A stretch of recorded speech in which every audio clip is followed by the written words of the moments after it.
opportunities of a lifetime must be seized within a lifetime of the opportunity. We have the extraordinary opportunity to have the one and only ONLEILOVE ALSTON here at the Great Awakening Hebrews to Negroes collaboration during our Hebrew voyage in humanitarian relief.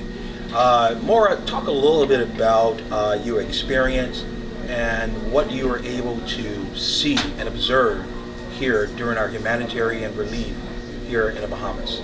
So shalom everyone.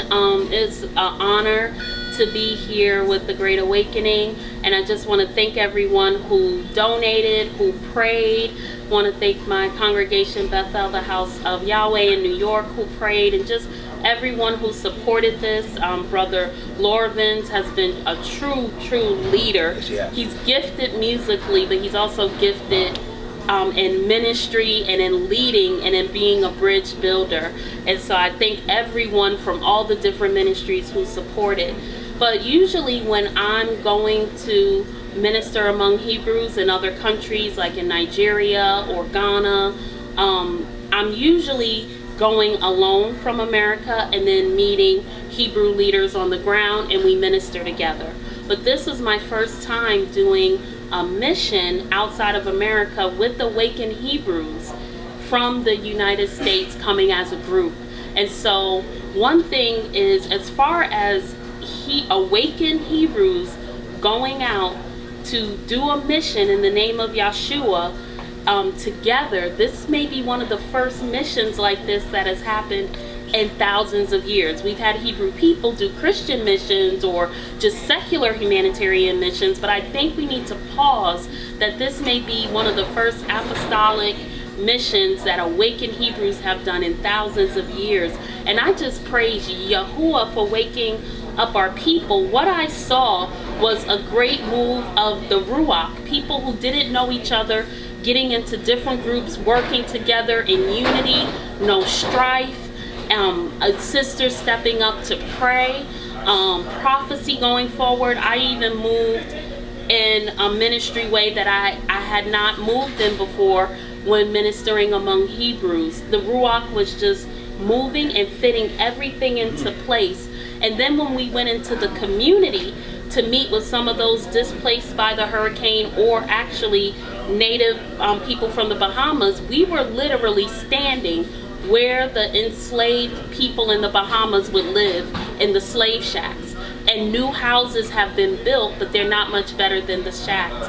One woman didn't have a floor. And all the people came out. We were able to give them food, but also spiritual food. And they were hungry for the truth. And one thing that really struck me is I asked one child, "Do you want me to pray for you?" And then a whole group of children surrounded me, and we prayed together, and we just blessed them. And that really meant the world to me, because those children are going to be prophets to the Bahamas. That's right. There was a woman who was a Haitian refugee, displaced in the Bahamas, and the anointing, the Ruach HaKodesh showed me she had a ministry call on her. So we called her out. The Imas and Moras prayed for her, and she confirmed she was indeed called to ministry, but a refugee in the Bahamas from the hurricane. And so she's going to be, I think, very critical in waking up the sisters in the Bahamas. This was not for man's glory, but for Yahuwah's glory, because only what we do for Yahuwah will last. That's right. You talked a lot about the Ruach, and we saw a full display of the Ruach. Deliverance, people set free, people who have overcome years and years of having strongholds. Yes. Talk a little bit about your experience, about our experience of the Ruach HaKodesh as he really just came over our meeting, took over our humanitarian relief efforts. Talk a little bit about the experience of the Ruach. Well, we saw many of the gifts of the Ruach. Of course, evangelism. We had literature about how the Bahamian people are connected to the Hebrews in Africa. We had another piece of literature just about the good news of Yeshua and keeping the commandments and redemption that Dr. Howard, you humbly made. And these are evangelistic tools that I even want to use at home in New York, if you'll let me take some home. So what we saw was the evangelism calling. We saw the pastoral calling with the love and the service. We saw the apostolic calling because we're coming into a new territory and taking it for Yahuwah. We saw the prophetic where people were getting called out and it was confirmed that, you know, what the Ruach laid on our hearts were true. But we also saw deliverance come forth. And when the one woman was called forth through a prophetic utterance, more started to want prayer. And one woman whose mother was in witchcraft requested prayer with the Imas and the sisters. We didn't have to beg or cajole anyone. They were saying, what must I do to be saved and delivered? And when we invited people up to accept Yeshua, I just praise Yahuwah that many came forward and accepted Yeshua. 2 pregnant mothers accepted Yeshua and got prayed for their unborn children. But many accepted Yeshua, and all the gifts were functioning. Even the gift of administration was functioning with some of the brothers who were watching out and putting everything in place. And of course, Lorvins ushered us to the throne and worship. So it was like you saw the full hand was open. Many times in the awakening, we only have the teaching gift, just a point pointing up. But what I saw yesterday was the full hand. And people who came on the mission are going home released into their own ministries. So even some of the people who came on the mission got requested prayer for deliverance, and there's multiple ones who will be returning home to local assemblies and knowing what their calling from Yah is. So we just give Yah all the glory. Well, people don't care how much you know until they know that you care. And we thank Yah for all of the Hebrews who joined us on this voyage and this humanitarian relief effort. Their hospitality was impeccable. The love that we have for one another, the unity, we know that it came nothing but from the Shamayim, from the heavens. And so we are really elated for all of those who have given your time, your effort, your resources to help us. You saw a need and you're able to help us meet that need. As you're right, Maura, people were more interested in prayer and the hugs and the love than they were about the resources that we have. Why don't you talk a little bit about some of the experience? So when we opened it up, well, one, when I was led to call the young woman out that I didn't know from Haiti, and she started praising Yah, and we took her in the back. Sister Chichi, who also leads in song, she said more were wanting deliverance. So when we opened it up for the mothers and the moras to pray, I mean, the prayer line took a long time. And so many wanted prayer. And when Lorvins and Doc would say, "You're Israel," the people were saying, "We're Israel."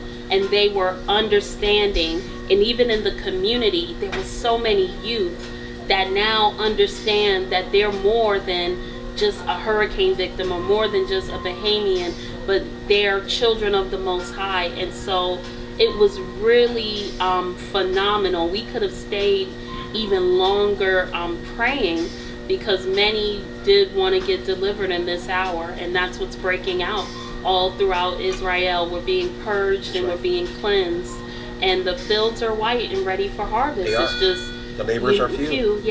Well, we've been mandated by the scriptures to go out and make disciples. We've been commanded to go and share, in your words, not the good news, but the great news to the scattered sheep of Israel. And we know our Bahamian brothers and sisters, our Haitian and Jamaican and those of the Caribbean, they share the same DNA that we share. They come from the same tribes that we come from. In fact, we are the tribe of Yehuda, of Judah. And so we are mandated, we are obligated to do this here. What is your message to Israel? I believe that the Great Awakening, which is Yah used us as a conduit to start this as a trendsetter. But what is your message to Israel as it relates to humanitarian efforts and us going into other nations spreading the great news? Yes, so when we in the church, they would say the good news, which was just redemption or salvation, which is extremely important. That is, it. Just because you're a genetic Hebrew does not mean you're making it into the kingdom. The fact that Yahuwah through Yeshua made a way for us to be redeemed and remarried to Yah is extremely important. But I say the great news because, one, you have the chance to have your sins forgiven and to be redeemed through the blood of Yeshua, but then you also learn that you are from the bloodline and family of Yeshua. So it's like you're getting your redemption and your identity back. So it's the great news. So others may have the good news, but we have the great news. And it's very important. We have many commandments that we tell our people they need to keep. We say Israel went into exile and was scattered because of idolatry. But with idolatry is always injustice. So when people worship Baal, he was a deity that they would worship for money and sex. And so it made people treat their brothers and sisters badly so they can make money off of them. There are commandments about justice, about taking care of the orphan and the widow, about doing right by your neighbor. And we sometimes, and also in Matthew 25, Yeshua lets it be known what's going to separate the sheep from the goats is what you do to the least of these, his brothers. Because of course the Hebrew people are the least of these. We're the naked, we're the stranger, we're the refugee and immigrant, we're the imprisoned. And Yeshua let it be known, what you do to the least of these, my brothers, you do to me, and that will separate the sheep and the goats on the last day. And so it's not an option. Now, everyone's not called to be an evangelist. Everyone's not called to missions. Everyone may not be called to different countries. You have to discern your spiritual gift, but it's not an option to care for the poor. It's not an option to care for the least of these. Just like we have to keep the feast days and keep Shabbat, we have to serve the least of these. It's just as important that we're serving the poor as it is that we're worshiping on the right day of the week. We went into exile for both things, idolatry and not taking care of the vulnerable among us. That's right. It's a two-pronged Torah. The Torah of the commandments and the rituals, but also the Torah of justice. And one reason why we were chosen was to help be priests to humanity, unite humanity back to Yahuwah if they cleave to Israel, but also to bring justice to the earth. And so I really fear for our awakened Hebrew family that we focus on one part of the Torah, but we're forgetting the other part. And Yeshua let it be known, what you do for the stranger, the hungry, the naked, those in prison, that's also going to decide if you're the sheep and the goat. So it's not an option. If we're going to come back to his commandments, we got to come back to them all. And I want to take this moment to thank everyone who's donated to Operation Joseph. We did, from Operation Joseph, donate to this effort, and we will be expanding Operation Joseph to donate to Hebrews in the Caribbean and in Fiji. We are about to send some original African Heritage Study Bibles to brethren in Fiji that are awakened. So I hope that, I know it started off with Africa, but I hope everyone is okay with the vision spreading to our family in the four corners. And I just pray a blessing over everyone who gives. And I like the concept of the two-pronged Torah concept. I love that, that we work in solidarity with Yah to take care of those who are vulnerable, those who are marginalized, those who are considered disenfranchised, and so we really thank Yah for this opportunity for that. You mentioned something earlier during our time here, during this humanitarian relief, is that we often criticize pagan systems, but then when our people are in need, we send our people to these pagan systems to get benevolence and to get help. You also mentioned that